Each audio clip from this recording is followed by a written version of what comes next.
amazing art educators, and welcome to the 2020 Texas Art Education Association Virtual Conference. I'm Keisha Cassiano, and I'm so excited to have you guys here with me today. During this art session, I am going to show you how to make my amazing Recyclops monster head out of plaster. During this session, you will learn how to turn recycled goods into amazing artwork, turning trash into art. Let's get started. So as for the introduction, like I said, I did tie in social emotional learning to this project. It was a great way to introduce writing and research in the art room. So students chose an emotion and they discovered what was the meaning. They grabbed their sketchbooks and they wrote down what are some of the feelings, what it must be to be in this state of mind. And once they had their emotion picked out, they shared with their peers why they chose this emotion and why was it so significant to them. So just a little bit of writing on the first day, just kind of to get ready, like what we're going to be doing, why we're doing it, and to help us plan what word we're going to be using to describe our monster head. So as for the planning, make sure that you guys have an example ready to go. It doesn't have to be the final product, but it was really fun just to pull out my handy dandy example monster head and visually show the kids, okay, today's goals are the cardboard ears. Okay, now today's goals are the nose and the mouth. And they were able to visually see what we're gonna do and how we're gonna attach it and the tools that we're gonna use to make it. But also, it was just a great way to get kids excited about what they were gonna be doing that day. So having a visual example was great and honestly a tool in the classroom as well. Let's go over some of the supplies you will need. First things first, you will need a bottle with a handle like so. Any kind of bottle will do. Juice bottles, bleach bottles, paint bottles, glue bottles.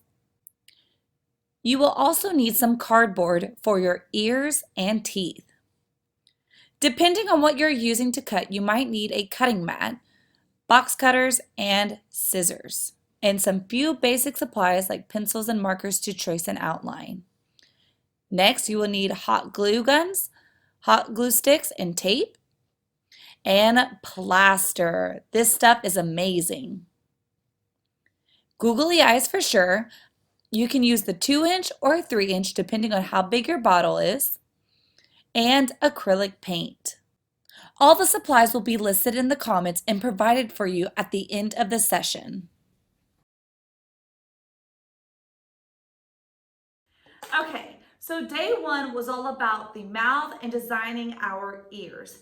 So like I said, students can bring any kind of bottle as long as it has a handle like so. So for example, I had students bring paint bottles, the gallon glue bottles, juice bottles, bleach bottles, but it must be cleaned out before bringing it to school just because you don't want smells or anything funky smelling in your classroom, because trust me, it will, especially if the lid is still on.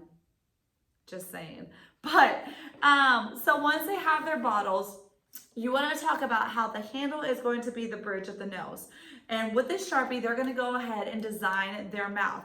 Now, we'll say, depending on how big the body, talk about proportion. You don't want a tiny little circle representing the mouth when you got this big head to be the whole facial expression. So when they're drawing their mouth, make sure, and I always check, have students do a check with you before cutting it out. But let's say this is going to be my mouth. I will have students show me before they start cutting it, just so I know that it's big enough, it's not gonna cave in. I did have one student that made his mouth so big and so wide that the bottle did cave in. So always have the students proof check before cutting it. Now, luckily with the milk jugs, it's really easy just to go in with a regular pair of scissors and cut them in. But if you have students that bring thicker plastic like bleach bottles or certain juice bottles, you will have to go with a little box cutter or something and just make a small slit just so that the students can then go back with their scissors and cut out the rest. So like I said, this one's gonna be pretty easy, and I'm just able to just like cut it into it and then go and cut from there.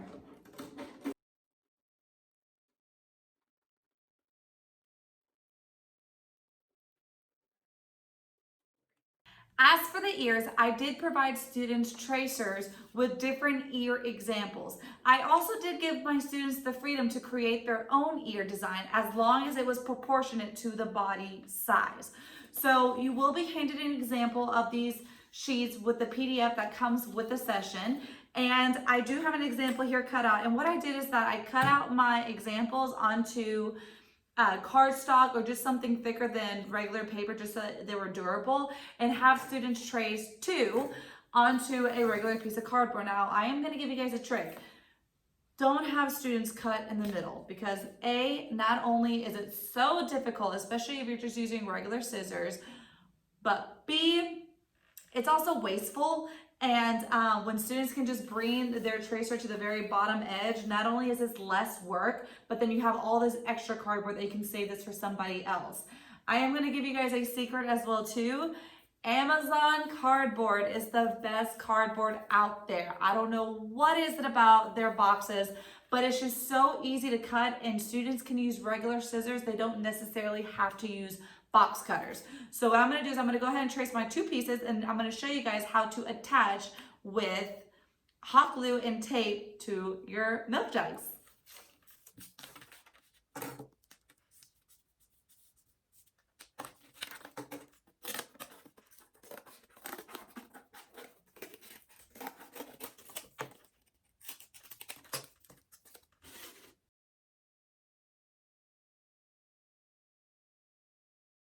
So the trick with the cardboard is that you want to grab the side that they're going to be attaching it on, and you want to kind of have them rip open just a little bit and kind of spread apart that cardboard. You can kind of see where I'm just spreading it, and that's actually where you are going to be attaching the hot glue to the bottle. So I'm going to go ahead and rip it a little bit, and it's going to kind of create a little T.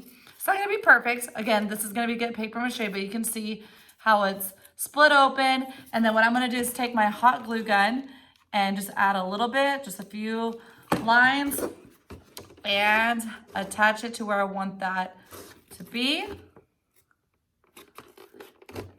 And then go ahead and do the same for the other one.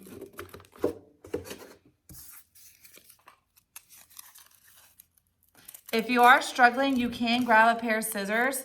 As long as you're very careful and gentle with it, you could just very lightly kind of slice it open just a little bit and kind of shove it in there. And then it should be pretty easy to open up. Make it flat so you can see. Take your hot glue gun.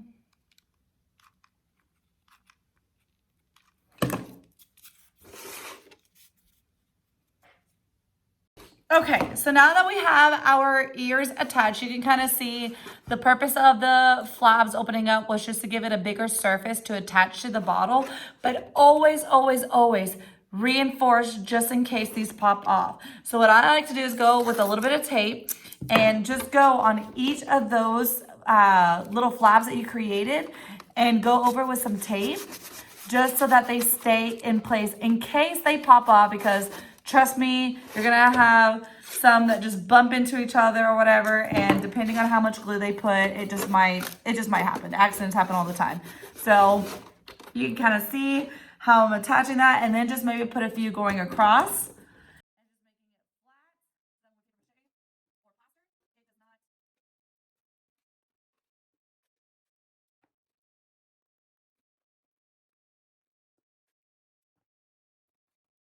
See? So here's another example. Tape on this side, tape on that side, and then if you want to, you could have tape going across, but once you put that tape down, it's going to secure it and give it some more support as well. So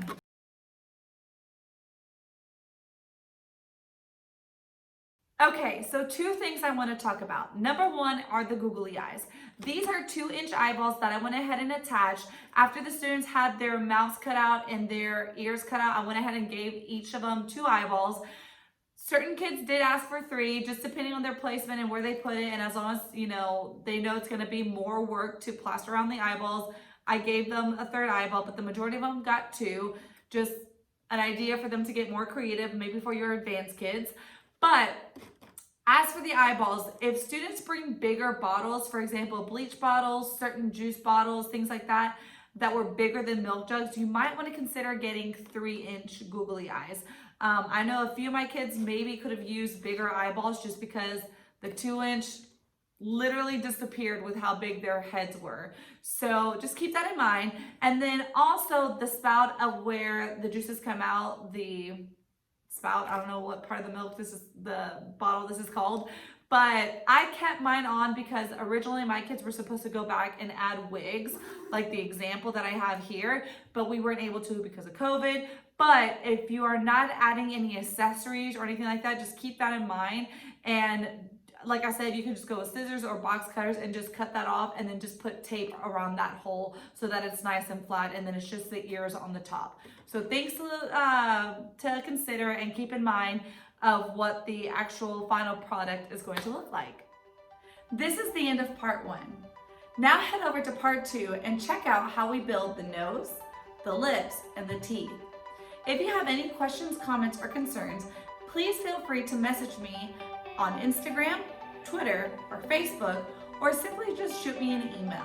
I will do my best to send a response as quickly as possible. I can't wait to hear from you.